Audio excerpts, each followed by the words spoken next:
she was just, I always tell people that I fly under the radar. I don't want to be noticed that much, and she was just above the radar in every sense of the word. She was the radar. At first it was awkward, I think, because she was trying to figure out what it was that, was going on. She felt differently, and she acted differently, like when she was little, from what you think little boys should act like.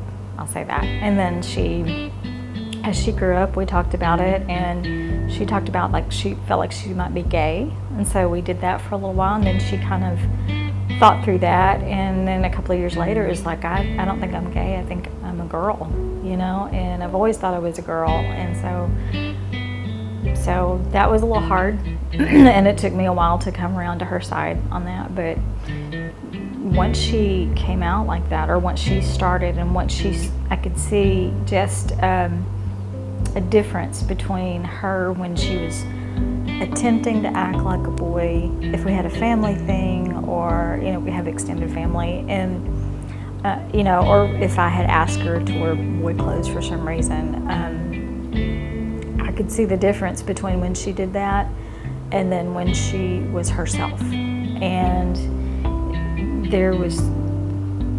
she was a blossom. I mean, she just blossomed is the only thing I can describe it. She opened up, she talked to people, she was loud and out there, and just, made friends. So many people came to her funeral that I'd never ever met, that I had no idea that she knew, and so just she could talk to just about anybody. I did not know as much that side of her. That's something that she did, that people at her funeral would come up and tell me. Somebody left a comment like, you always took up for us or stood up for us if they were out at like a fast food place and somebody was staring at them, her and maybe another transgender friend, she would step up, and just not let that happen.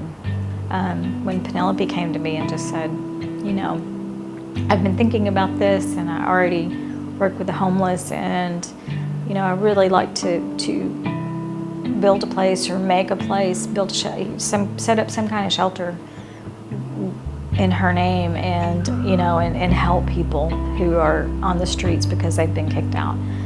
And it was an automatic yes, or in my mind it was. Being there giving people makeovers, and doing, just like, come on, let's go,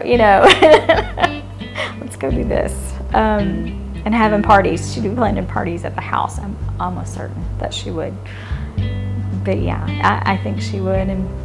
And people who feel like they have a sixth sense or a psychic sense or something have told me they felt her in the house, or in the house where I was living and stuff like that. And I just think she's got to be happy, and and just talk to her, because your kid is always with you. You really do feel that, and it just feels like sometimes they feel closer, and I don't know, you just keep talking to people because you just want them there.